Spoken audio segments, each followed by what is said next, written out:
If you've ever, like, accidentally whacked your elbow against a door frame, you know the exact feeling I'm talking about. Oh, yeah. Right on the corner of the desk. Exactly. You get that massive shock of electricity Yeah. that just shoots straight down your arm, and then your fingers start tingling, and your whole hand feels, I don't know, completely paralyzed for a few seconds. It's the worst. It is. And, we all just casually call it hitting the funny bone. But here is the secret. To kick off today's deep dive, there's actually no bone there. No bone at all. Right. It is a completely exposed wire in your body's electrical system.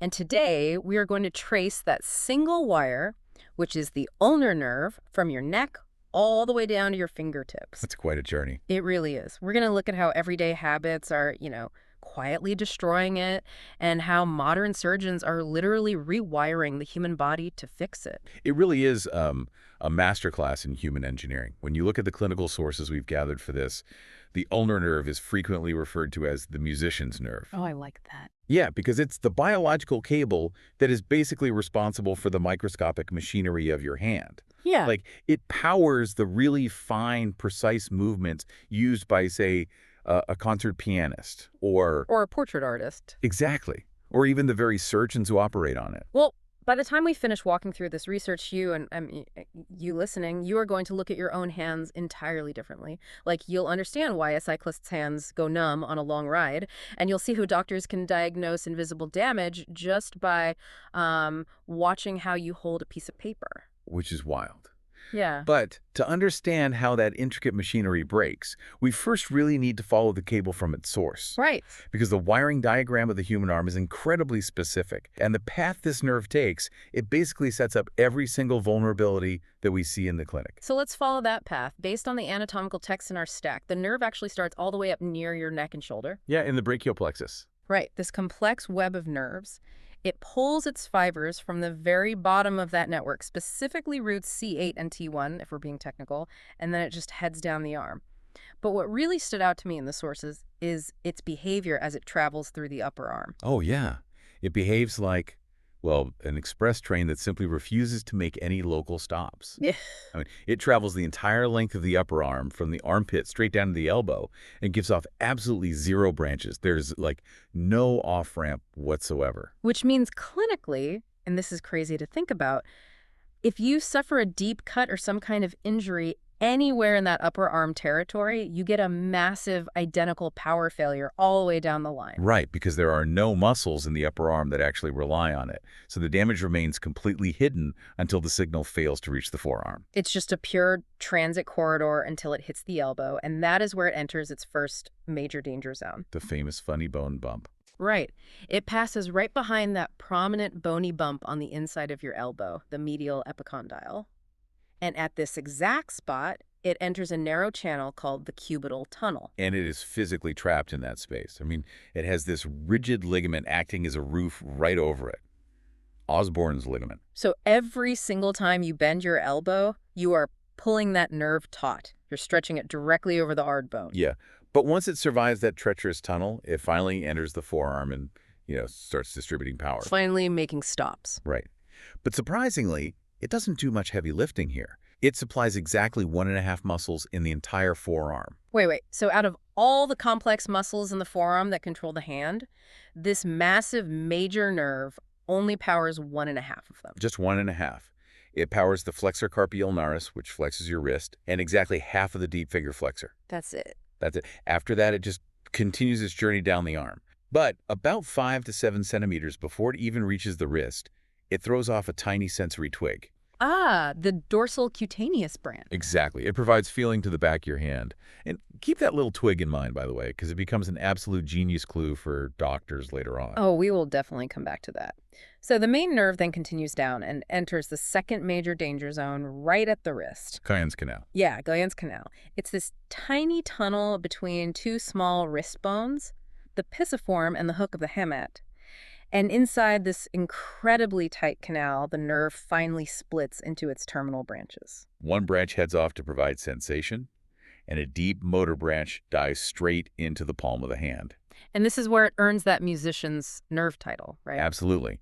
Because in the hand, this single nerve powers almost all of the small intrinsic muscles, the delicate hypothenar muscles, the interossei, the lumbricals. These are the ones that spread your fingers apart, pull them tightly together, and like bring your thumb inward to pinch. Wow. Plus, it provides sensation to exactly 1.5 fingers. Your pinky, the inner half of your ring finger. The elegance of that distribution is just amazing to me.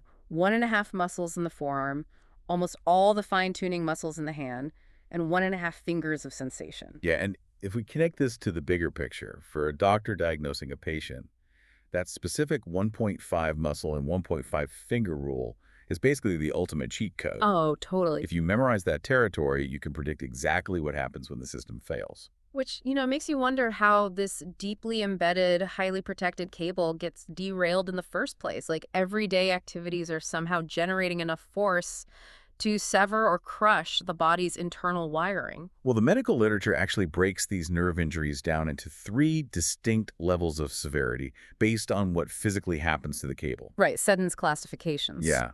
So the mildest form is called neuropraxia. It's basically a temporary short circuit. Like when your foot falls asleep. Exactly. The internal wire is totally intact, but it gets stunned, usually from just mild temporary pressure. It goes numb, but it recovers fully on its own once the pressure is off. But the second level axonotmesis is where things start getting complicated. This is where the internal wire physically snaps, but the outer insulation, like the protective tube surrounding the wire, actually survives intact. Which is so lucky, right? Because if the internal wire snaps completely, you'd think, how does a new nerve fiber even know where to grow? Does it just, like, blindly shoot out into the arm, hoping it eventually hits a finger? Yeah, that would be a disaster. But that is the genius of the outer insulation tube. As long as that outer tube isn't severed, it acts like an empty microscopic conduit. The nerve fiber slowly regrows down the inside of that surviving tunnel, which physically guides it right back to the muscle it used to control. Right. But it does this at an agonizingly slow rate. Roughly 1 millimeter a day. 1 millimeter a day. That slow biological speed limit creates massive problems for surgeons later on. Yeah. But wait, what about the third most severe type of injury? Neuromesis, the clean cut. Both the internal wire and the protective outer tube are completely severed. The bridge is out. Yeah, and without a surgeon going in and manually sewing those microscopic tubes back together, the nerve will just never find its way across the gap. The hand will never recover. And, Sunderland actually expanded this into 5 degrees of injury, depending on exactly which microscopic coverings get torn, but the concept is the same. So when we look at those danger tunnels we mentioned earlier, we start to see how daily life actually causes these injuries. I mean, the cubital tunnel is the second most common site of nerve entrapment in the entire human body. Right behind carpal tunnel syndrome, right? Exactly. And it happens from completely mundane things. Leaning your elbows heavily on your desk while you type, or sleeping with your arms tightly curled up against your chest. You are physically squishing and stretching that nerve for 8 hours a night. And over time, doctors even use the McGowan grading system from 1 to 3 to track how it goes from just sensory tingling to severe muscle wasting. Like, the muscles literally waste away from the constant pressure. Yeah. And then the wrist is the other major danger zone. Guillen's canal.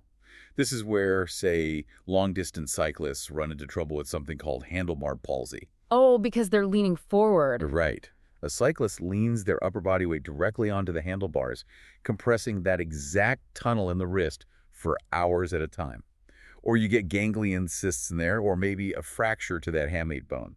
And because the nerve splits into 2 separate branches inside that tiny wrist tunnel, Gross and Gelberman actually mapped out 3 specific zones of injury there. Like, exactly where the cyclist pinches it dictates what they lose. Yeah, zone 1, zone 2, and zone 3. Wait. If the pressure hit zone 3, the sensory branch, they might just lose feeling in their pinky finger, but their muscles work perfectly fine.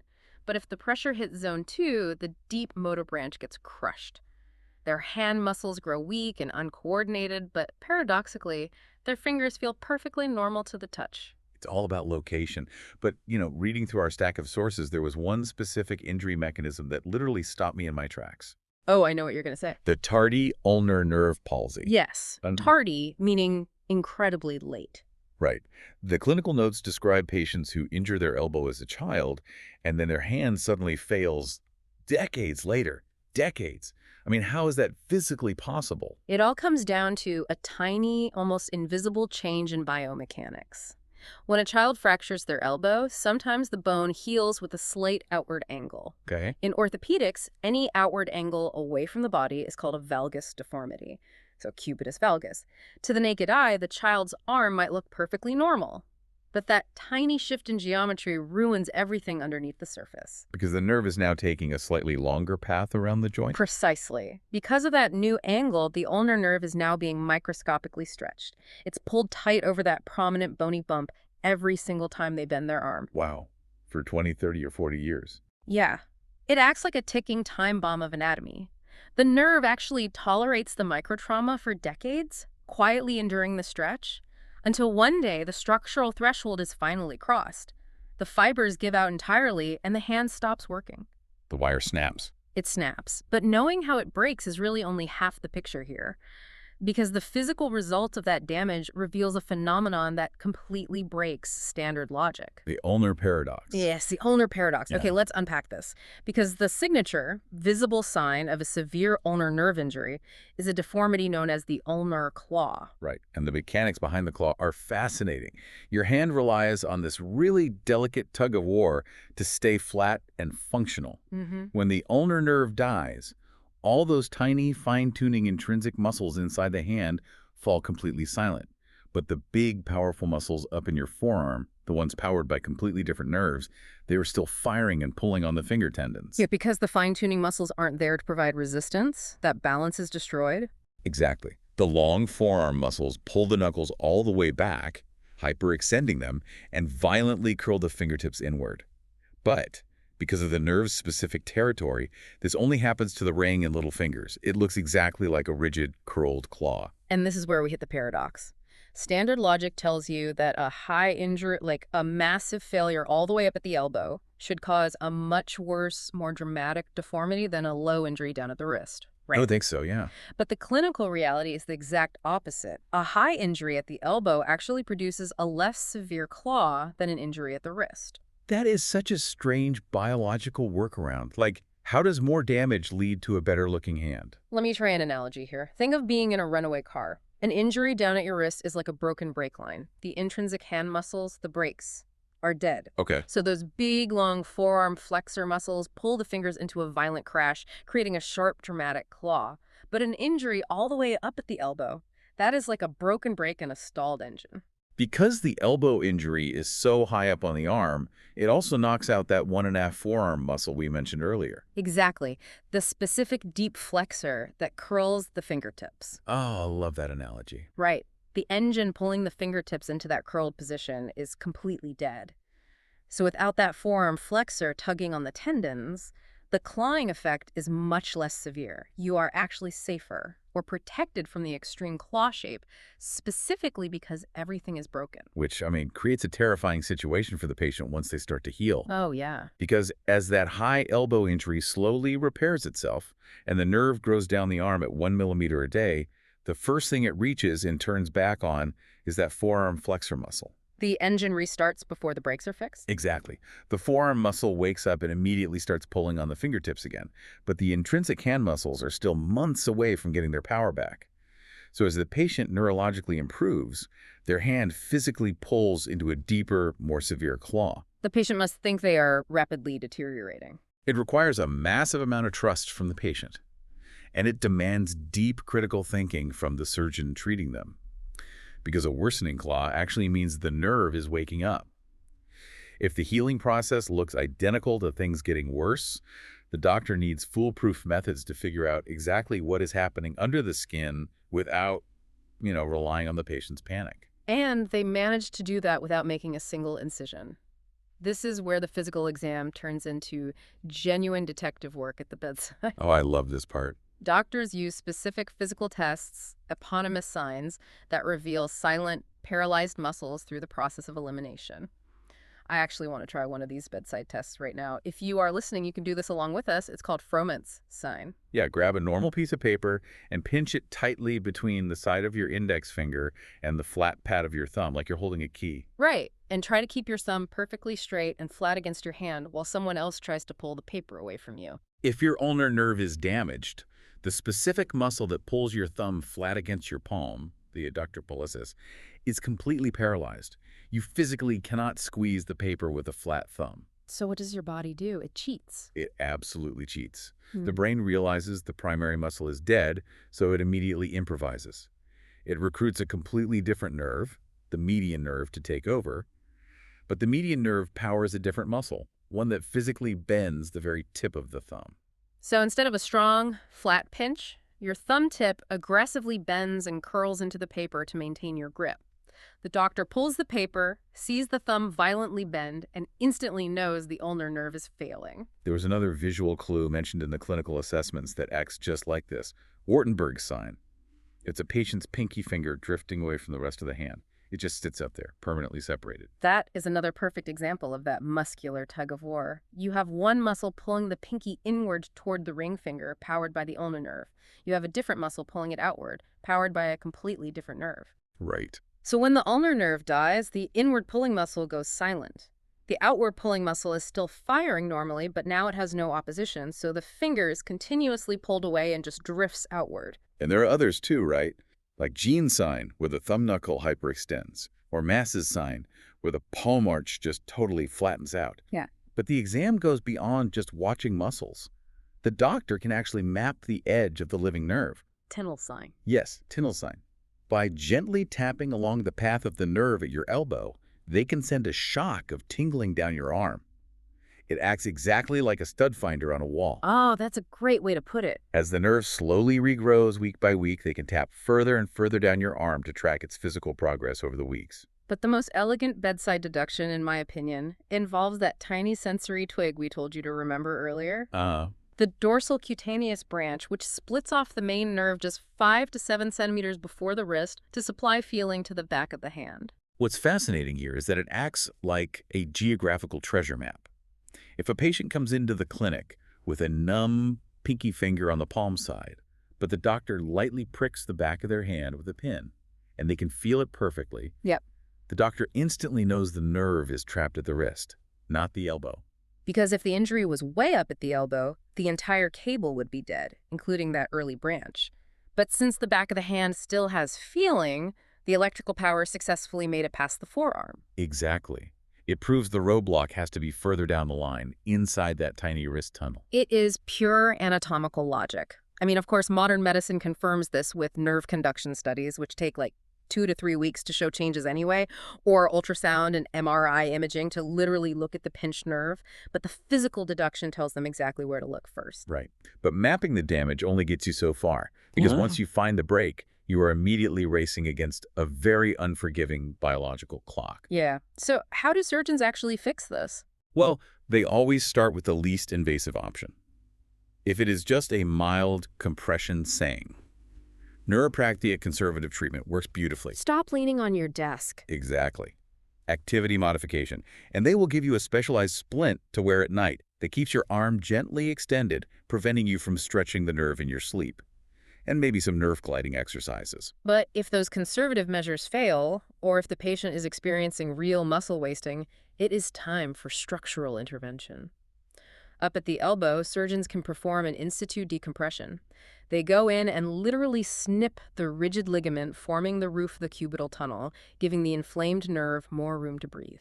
And if the nerve is highly unstable and keeps snapping back and forth over the bone, they perform an anterior transposition. Moving it to the front. Yes. The surgeon literally lifts the fragile nerve out of its natural groove behind the funny bone, brings it around to the front of your elbow, and buries it deep inside a muscle belly or under the fat.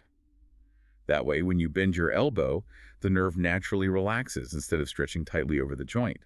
They can even perform a medial epicondylectomy, surgically shaving the prominent bone flat to remove the obstacle entirely. Wow. And down at the wrist, it's all about clearing the tunnel, removing the cysts or fixing the fractured hook of the hamate that's pressing on the nerve. But what if the nerve is cleanly severed, say, from a deep glass laceration? They use microscopes to do a direct repair, sewing the tiny outer tubes back together.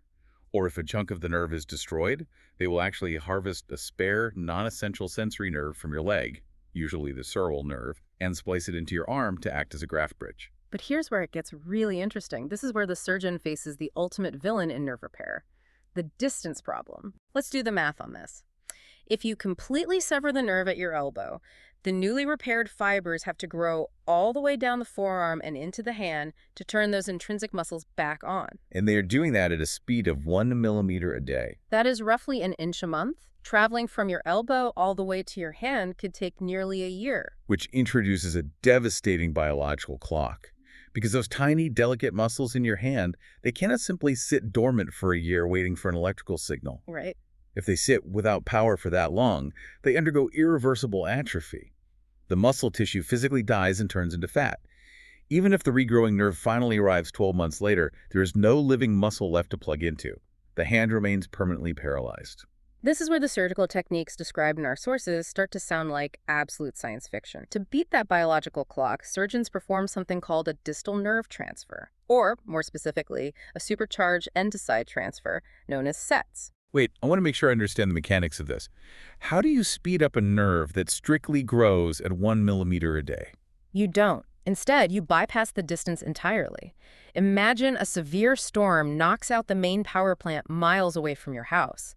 Instead of letting your house freeze for a year while the power company slowly rebuilds those long-distance cables, a surgeon looks around and finds a different, perfectly working power line right next door to your house. Oh, wow. Yeah, in the arm, they find a separate nerve that normally just powers a basic forearm muscle, the anterior interosseous nerve. And they borrow a tiny terminal branch of that live working forearm nerve and surgically plug it directly into the side of the dying ulnar nerve right at the wrist. Exactly. Just inches away from the starving hand muscles. They're essentially splicing a live extension cord into the dead power grid right next to the house. That is incredible. Right. It supercharges the dying nerve, restoring electrical power to the intrinsic hand muscles in a matter of weeks rather than a year. It keeps the muscles alive and functioning while the original long-distance nerve slowly heals all the way down from the elbow. It is a brilliant physiological hack. But what if a patient misses that window entirely? If the muscles are already irreversibly gone? Then the surgeons have to shift from electrical repair to structural engineering. They perform tendon transfers, like the Zancali lasso procedure. They will take a working tendon that normally does something less vital in the hand, detach it, and reroute it to act as a physical pulley system. So it doesn't restore the delicate, fine motor control, but it physically pulls the fingers out of that rigid claw shape so the patient can actually use their hand again. Exactly. When we pull all of these sources together, the journey of the cingulate nerve is astonishing. I mean, we've traced an express train that ignores your upper arm, navigates the mechanical danger tunnels of your elbow and wrist, and powers the microscopic precision of your fingers. And we've seen the counterintuitive reality of the ulnar paradox, where a stalled engine masks a broken brake, making a healing hand look worse. Right. We've seen how doctors map out invisible internal damage just by watching a thumb compensate while pinching a piece of paper. And we've journeyed all the way to the reality of supercharged nerve splicing. The immediate takeaway for you listening is just simple, practical awareness of your own anatomy, respect your elbows, don't lean your body weight on them all day at your desk, adjust your bike handlebars so you aren't crushing your wrists. And, take a moment to appreciate the sheer, delicate biological machinery required just to spread your fingers apart or hold your keys. It is incredibly fragile, but brilliantly designed. And I want to leave you with a final thought to mull over. We spent this deep dive looking at how modern surgeons borrow live nerves to supercharge dying ones, essentially hacking the body's electrical grid to save a failing hand. Yeah. If we have the surgical capability to splice and reroute the human nervous system to fix damage, how far are we from a future where we don't just repair nerves, but intentionally reroute them to upgrade human reflexes, reaction times, and physical capabilities entirely? That is definitely something to think about the next time you bump your funny bone.